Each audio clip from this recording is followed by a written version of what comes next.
మీరు ఉమ్మడి భయపడకండి, వచ్చేది 24లో తెలుగుదేశం ప్రభుత్వమే. జైలు గట్టి పట్టిస్తా.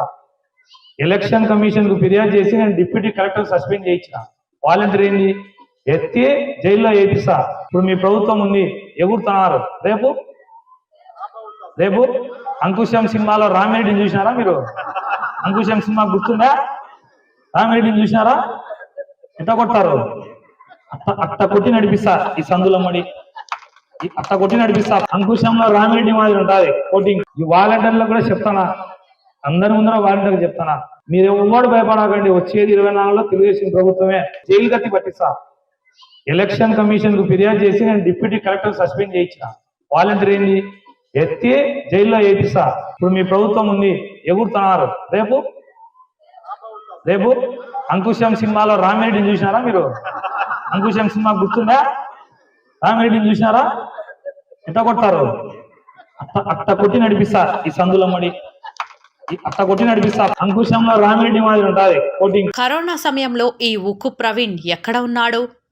కరోనా సమయంలో ప్రపంచమంతా ఉక్కిరిబిక్కిరి అవుతున్న సమయంలో ఈ వాలంటీర్ల వ్యవస్థ ద్వారా ఎంతో మందికి సేవ చేసిన వాలంటీర్లన ఈ ఉక్కు ప్రవీణ్ వార్నింగ్లు ఇస్తున్నది.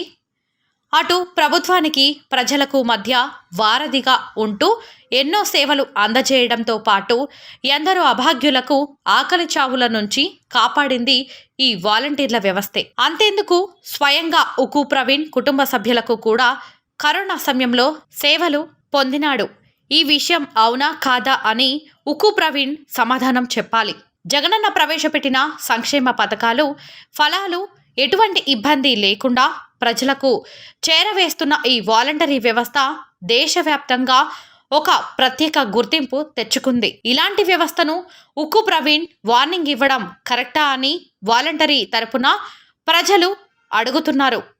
టీడీపీ అధినేత చంద్రబాబు నాయుడు లాంటి వ్యక్తే వాలంటరీ వ్యవస్థ చూసి భయపడుతున్నట్లే ప్రొద్దుటూరులో కూడా టీడీపీ నాయకులు అందరూ భయపడుతున్నారు అని వాలంటరీ తరపున ప్రజలు చెబుతున్నారు.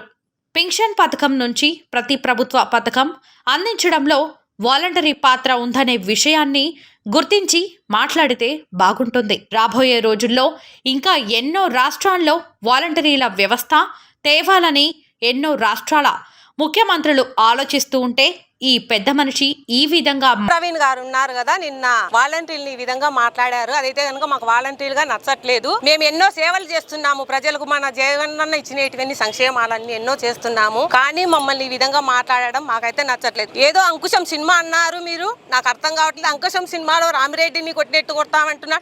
రంగస్థలం చూసావా? రంగస్థలంలో జగపతి బాబు ఎలా దాంకున్నాడు, అలా కొడతా, నిన్ను కిక్కడు కొట్టట్టు కొడతా. ఏ కుక్కతో పోల్చకూడదు రే, నీకు బాగుండదు. కుక్కకు విశ్వాసం ఉంటుంది, నీకు అది కూడా లేదు రే. చెప్పు తీసుకొని కొడితే నా చెప్పు తెగిపోతుందేమని ఆలోచన చేస్తానా? నీకు నా చెప్పు తగలడం కూడా ఇష్టం లేదు. నోరు అదుపులో పెట్టుకో, ఖబర్దార్. మేము వాలంటరీగా ఉండి స్త్రీలమయ్యి సంక్షేమ పథకాలు ప్రజలకు అందేయడమే మేము చేసిన తప్ప. నిన్ను అడుగుతున్నా ప్రవీణ్, నేను అదే విషయాన్ని అడుగుతున్నా. ఏం తప్పు చేశామని నువ్వు మమ్మల్ని వీధులమ్మడి కొడతానంటున్నావు? అదే డాక్రా మహిళల గురించి కూడా అంటున్నావు. నీ భార్య కూడా డాక్రా మహిళనే, అది తెలుసుకో. మేము ప్రజలకు ప్రతి సంక్షేమాలు అందిస్తున్నాం. ఇంట్లో ఒక పెద్ద కూతురి మాదిరి, మనవరాలు మాదిరి, మనవని మాదిరి. నువ్వేమన్నా అలా చేశావా ప్రజలకు? నువ్వు ఏ విధంగా మమ్మల్ని అంటున్నావు వీధులమ్మడి కొడతానంటున్నావు? నిన్ను కొట్టలేమనుకుంటున్నావా? మేము 2024 వస్తే నిన్ను కూడా కొడతాం.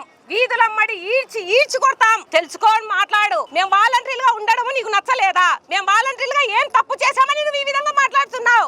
నువ్వు ఇంతకుముందు ప్రజలకు ఎటువంటి సేవ చేయలేదు. మేము ప్రజలకు సేవ చేస్తుంటే ఓర్చలేని తనంతో నువ్వు ఈ విధంగా మాట్లాడుతున్నావు. అంతకు తప్ప నువ్వేం చేయలేవు. నువ్వు చేతగాని వాడివి. నిన్ను చెప్పుతో కొట్టాలనిపిస్తుంది నా కుక్క. నిన్ను చెప్పుతో కొట్టి కొట్టి మాట్లాడాలనిపిస్తుంది. నేను ఆడపిల్లలంటే నీకు విలువ లేదా? నిన్ను కనింది కూడా ఒక ఆడదాన్ని, తెలుసుకోరా. నీతో సంసారం చేసేది కూడా ఒక ఆడదే. ఆడదాని విలువ తెలియని నా కొడుకు నువ్వేందిరా మాట్లాడేది? అసలుకు నీ గురించి ఏం తెలుసు అని మాట్లాడుతున్నావు?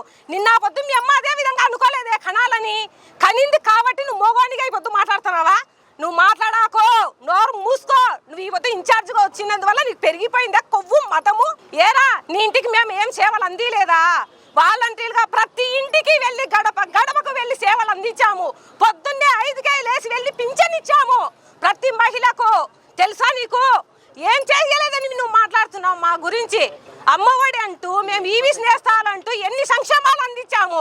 రైతు భరోసా తీసుకునే గుర్తుందే నీ